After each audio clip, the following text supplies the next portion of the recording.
Elizabeth Short's murder mystery shook Los Angeles, and it is still unsolved after 70 years. The crime became known as the Black Dahlia murder case, and it is the most hotly debated conspiracy in Hollywood. Betty Bersinger was taking her 3-year-old daughter on a morning errand on January 15, 1947, around 11 a.m., when she discovered the body of Elizabeth Short, aka the Black Dahlia, lying in an empty lawn, which she initially mistook for a mannequin. Short's body was cut in half from the waist down and posed with her eyes open, hands above her head, and her face cut up to her ears to create a phony smile. The body was cut with surgical precision, with clean cuts that caused no trauma to internal organs and were soaked in blood, leaving her pale. The case was widely publicized in newspapers across the country. An envelope was discovered at the Los Angeles County Examiner's office 9 days after her body was discovered. The envelope contained Short's social security card, birth certificate, photos, and an address book with a few missing pages. The fingerprints were cleaned with gasoline, and the letter was addressed with cut-out letters from movie advertisements. As previously reported, police received 13 letters taunting them as the investigation progressed, many of which were signed Black Dahlia Avenger. In order to gather more information, police released a poster looking for Black Dahlia. Because the body was cut with surgical precision, there were a lot of suspects, and hundreds of people were questioned and cleared after nothing was found. The majority of them said they'd only met Short for a few minutes. Approximately 300 medical students were investigated by the FBI during the case, but nothing came of it. When the murderer left his fingerprints on the letters, they discovered them, but they had no record of the fingerprints in their files. Early life of Elizabeth Short. Elizabeth Short was one of Cleo and Phoebe Mae Short's 5 daughters and was born on July 24, 1924, in Boston, Massachusetts. Short's family went bankrupt during the 1929 stock market crash, and her father went missing shortly after, his car abandoned on the Charlestown Bridge. Her wife and 5 daughters moved into a small apartment in Medford and started working as bookkeepers, assuming he had committed suicide by jumping into the Charles River. Elizabeth Short, who suffered from asthma attacks and had lung surgery at the age of 15, was advised by doctors to move to a milder climate area during the winters to avoid respiratory problems, so her mother drove her to Miami, Florida, to visit family friends. Short's mother received an apology letter from her husband in 1942, informing her that he was alive and well in California. Short moved to Vallejo to be with her father, whom she had not seen since she was 6 years old. But after a disagreement with her father, she moved out to Lompoc in 1943 and began working at Camp Cook's Base Exchange, now Vandenberg Air Force Base. In July 1946, she finally relocated to Los Angeles to see yet another Air Force officer, Lieutenant Joseph Gordon Fickling, whom she had known since she was a child in Florida. She had rented a room behind the Florentine Gardens nightclub on Hollywood Boulevard for the last 6 months before her death in the Los Angeles area, where she worked as a waitress. Elizabeth Short is described as having an actress's or a would-be actress's personality. She did have dreams of becoming a movie star, though there is no evidence that she ever worked in one. Elizabeth Short, prior to her death, Robert "Red" Manley, a 25-year-old married salesman, was most likely the last person Elizabeth Short met before she died. She had been dating Manley for a short time and had returned from San Diego with him just a day before she was discovered dead. During the investigation, Manley stated that he dropped Short off at the Biltmore Hotel on Grand Avenue in downtown Los Angeles, where she was to meet her sister, who was visiting from Boston that afternoon. Staff at the Biltmore Hotel recalled seeing Short use the lobby phone, and she was later allegedly seen by patrons of a lounge approximately 800 meters away from the Biltmore Hotel. Black Dahlia crime scene.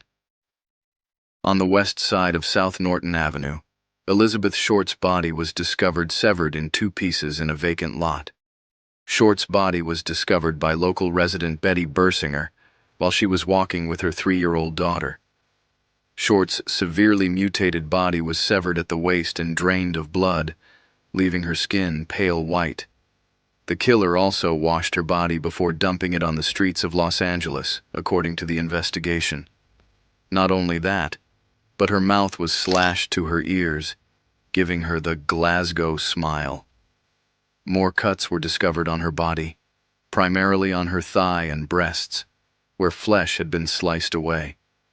The killer had posed her body by placing her hands over her head, elbows bent at right angles, and legs spread apart. Medical examiners determined that Elizabeth Short had been dead for around 10 hours before her body was discovered, putting her death date somewhere between the evening of January 14th and the early morning of January 15th. There were hundreds of suspects, and some of them were last seen with Elizabeth Short, some were dating, and some blacked out with her days before her body was discovered, despite the fact that the case remains unsolved after more than 70 years. Robert "Red" Manley. Robert Manley, a salesman and former Army musician, had been dating Black Dahlia for about a month when she was murdered. Manley asked Elizabeth Short for a ride outside a bus station, and she initially refused, but Manley said he was persistent, and Short eventually got into his car. Manley told police that she had asked him to pick her up and that they had stayed together in a hotel in Pacific Beach. After some time, he drove Short to the Biltmore Hotel in Asheville, North Carolina, around 6:30 p.m. on January 9th, and that was the last place he was seen alive. Manley died 39 years later, on the exact date when he last saw Short alive, from a fall from his Anaheim, California apartment. The unknown suspect in Black Dahlia murder, Ralph Asdell, the last living detective from the original investigation, claimed on the 50th anniversary of the murder that he had interviewed Short's killer. Short's body was discovered in a vacant lot, and a man was seen with his black sedan parked nearby. A black sedan was also seen around dawn, according to witnesses. Asdell found a man who matched that description and had the same car, which had recently been repainted and looked identical to the one described. He had been unable to confront his suspect for over 50 years due to a lack of evidence. Asdell suspected this man of being the assassin of the Black Dahlia, Joseph Dumas. A few days before her body was discovered, Joseph claimed to have been blackout drunk with Short. When asked if he knew about the assassination, he said yes, but records show he was at his military base on the day Short was killed. Is it true that he confessed to letting the real murderer to go free? George Hodel. Even those who are only passingly familiar with the case are aware of the final suspect. Steve Hodel, Dr. George Hodel's son, believes his father was the Black Dahlia killer. He has his own podcasts where he explains why his father could be the Black Dahlia killer after retiring as an LAPD homicide detective who worked on over 300 murder cases. George Hodel was a wealthy Los Angeles doctor who was also a dashing young man with a high IQ. George ran a venereal clinic in Los Angeles, where he gained insight into the lives of everyone from local sex workers to the city's elite. Following his father's death, Steve discovered 2 photos of a woman he thought was Elizabeth Short, the Black Dahlia. He dug deeper and discovered that his father had a romantic relationship with Elizabeth Short, and the two had been photographed together in a downtown Los Angeles hotel. Short's body would have needed severe cuts, and George would have had the medical training to do so. Steve also suspected his father of being responsible for the death of Jean French, who died on February 10th, just 3 weeks after Short. Like Short, French died from blunt force trauma, and her body was discovered oddly posed in a vacant lot early in the morning. The initials BD were written in red lipstick on French's body. The killer's notes matched Hodel's handwriting, according to forensic expert Steve Hodel. BD written on George Hodel's body, according to the expert, matched George's handwriting. Though it was difficult to believe, he did not have any personal grudges against his father, and that was why he was attempting to frame him. Similar bags containing concretes, as found near Black Dahlia, were allegedly imported to Steve's father's house. Furthermore, it's worth noting that George Hodel drove a 1936 Packard, which was spotted by a witness at dawn. George was enthralled by surrealist artist Man Ray and saw parallels between his work and Short's body, arms posed over her head and body cut in half, and aspired to be an artist. Tamar Hodel, George's daughter, recalled her father throwing parties for his idol Man Ray and movie stars. Tamar also claimed that when she was a child, she posed for Man Ray in nude photos. She became so terrified of his father that she fled the house and reported him to the police, alleging that his father tried to teach her about oral sex at the age of 11 and offered her to his friends at the age of 14, and that his father had sex with her when she was 14 years old, resulting in her pregnancy at the age of only 15 years old.